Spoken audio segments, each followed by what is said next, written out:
Good morning friends, and in this video we will learn the types of insect mouthparts. So the mouthparts, these are nothing but the organs that are primarily concerned with uptake of food, and these mouthparts vary in different insects depending upon their feeding habits. So these mouthparts are mainly two types: mandibulate type and haustellate type or sucking type. The mandibulate type, they mainly feed on the solid food materials, and in haustellate or sucking type they mainly feed on the liquid food materials. Under this mandibulate type, biting and chewing type of mouthparts are present. These are also called as primitive type of mouthparts, and the examples are grasshoppers and cockroach. Under haustellate or sucking type, piercing and sucking type of mouthparts are present, and the examples are mosquitoes and plant bugs. Rasping and sucking type are lacerating and sucking type or asymmetrical type of mouthparts. They are present in thrips. Sponging type of mouthparts, they are present in adult housefly. Siphoning type of mouthparts, they are present in butterflies and moths. Chewing and lapping type of mouthparts, they are present in honeybees. The other types of mouthparts are the mask type. They are present in the naiads of dragonflies. And degenerate type, they are present in the maggots of Diptera. So we'll see one by one. Biting and chewing type. In this, the labrum hangs over the clypeus, and the labrum is also called as upper lip. This is the lower lip. It is also called as labium. In between the upper and lower lip is the tongue-like structure called hypopharynx. A pair of mandibles are present.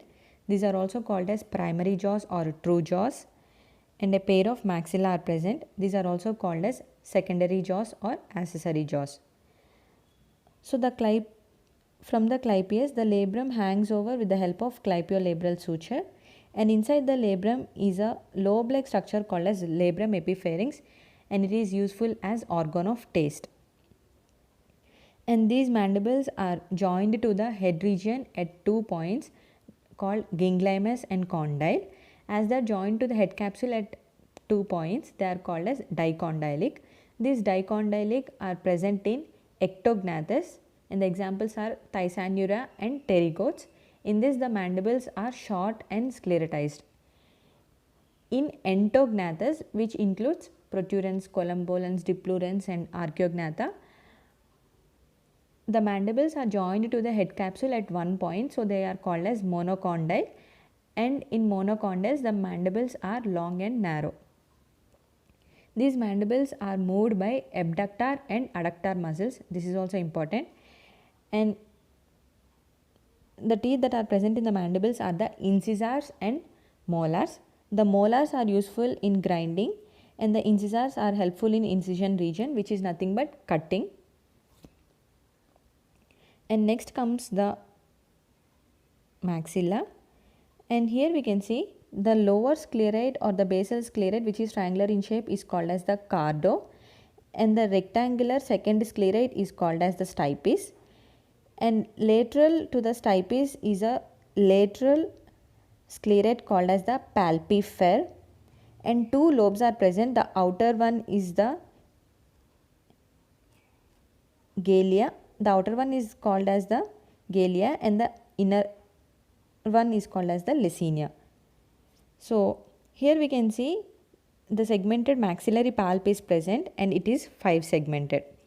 These maxillary pulp contains sensory structures which are useful in gustatory and olfactory function. And next comes the labium, which is also called as lower lip. Here the basal long or larger scleroid is present. This is called as submentum, and a median scleroid is present. It is called as mentum, and the apical prementum is present.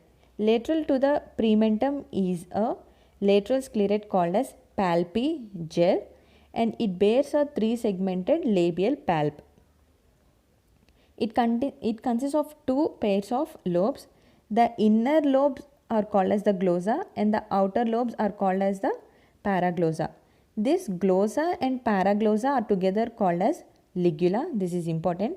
You can remember in labium, it sounds G. Glossa, paraglossa, together called as ligula, and the prementum consists of a lateral scleroid called as palpigel. Likewise, you can remember. And now coming to the hypopharynx, it is the salivary glands open near the hypopharynx through salivary duct. This hypopharynx is present in the center of the preoral cavity, and it divides the preoral cavity into anterior cibarium and the posterior salivarium.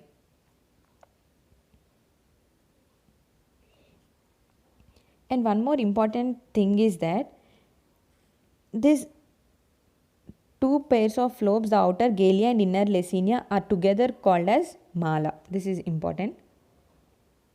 Here you can see the things which I have told are present here. And next one is the piercing and sucking type, or dipterous or mosquito type. They are present in the female mosquitoes. In piercing and sucking type, 6 styletes are present.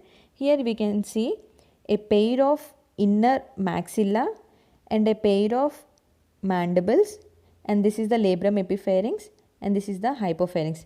These are the 6 styletes which are present in female mosquitoes, and these 6 styletes are enclosed in the labium. So these mandibles and maxilla are reduced in the mandibles and maxillary styletes are reduced in the male mosquitoes. Because of that, they feed on the plant nectar and decaying plant juices. In piercing and sucking type of mouth parts, in female mosquitoes, the maxillary palpi are present but the labial palpi are absent. This labrum epipharynx and hypopharynx together form the foot canal, and alone the hypopharynx forms the salivary canal. While sucking the blood, they inject the saliva into the host body, and the saliva contains anticoagulants and anesthetic. This anticoagulants helps in keeping blood flow without clotting, and this anesthetic keeps the victim unaware of the bite.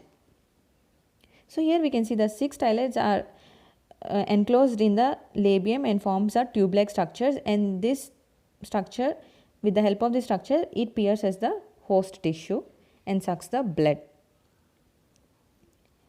And next one is the piercing and sucking type, or hemipterous, which is seen in plant bugs.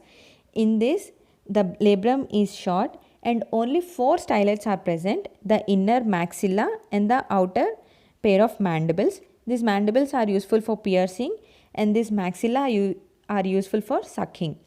This maxilla alone forms the foot canal and the salivary canal. In this you have to remember both the maxillary palps and the labial palps are absent. And next comes the sponging type of mouthparts, and these are present in the housefly. Here we can see this is the proboscis, this is the modified labium, and it is divided into rostrum, hastellum and labellum. This inside the labellum is a transverse series of grooves known as pseudotrachea. They help in collecting the liquid food into the foot canal and they act as the sponging organ. Inside we can see labrum epipharynx and hypopharynx are present. Together they form the foot canal and the hypopharynx alone forms the salivary canal. In this the important bit is labial palps are absent. You remember in female mosquito and in housefly labial palps are absent. And along with the labial palps, here the mandibles are also absent. And next comes the siphoning type of mouthparts, and this is seen in moths and butterflies. Here we can see this is the proboscis, which is the modified second pair of this is a modified second pair of galea. This is very important. And in this inside it has the groove like structures, and when it is resting and not using the proboscis, it coils like a watch and keeps the proboscis underneath the head region. When the blood flows, the proboscis extends longer. And in this siphoning type of mouthparts, the another important thing is that the other mouthparts are reduced or absent except the labial palps and smaller maxillary palps. Here the galea, they are closely formed and they suck the food through the foot canal. through which the nectar is sucked up. Next one is the chewing and lapping type of mouthparts, and they are present in the honeybees. In this we can see the mandibles. Here we can see the mandibles are blunt and they are not toothed. They are useful for crushing and shaping the wax for wax combs, and also they ingest the pollen grains. This maxillolabial structure are modified to form the lapping tongue. See here, this is called as the tongue. The tongue unit consists of galea of maxilla, this is the galea of maxilla, the labial palpi, and the elongated flexible hair like glossa of the labium. These come together called as the tongue.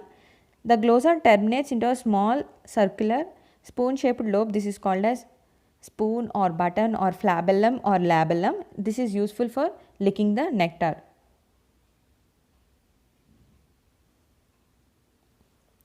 And next one is the rasping and sucking type, which is seen in thrips.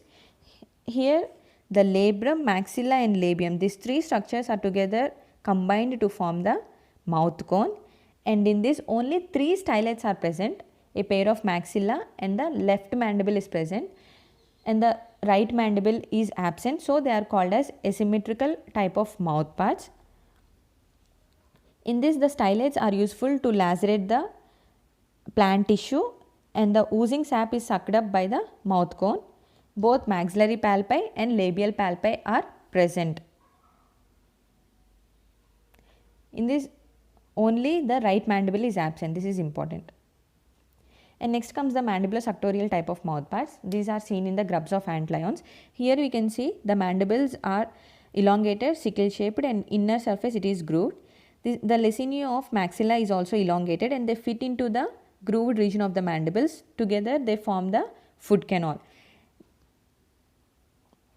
And these insects with the help of the mandibles extract the fluids with the help of the food canal. And the other types of mouth parts are the mask type. Here we can see the mask type is the modified labium. This is very important. The prementum, and this is mainly useful for catching the prey. The prementum and postmentum is elongated, and the labium is also elongated, and its terminal has the labial palpi, which are modified into tooth or spine like structures, which are mainly useful for catching the prey. When these mouth pads are not in use and they are in the rested position, these mouth pads cover the part of the head, so they are called as mask type. And degenerate type, the apodous larva or apodous maggots of dipterans, the head is,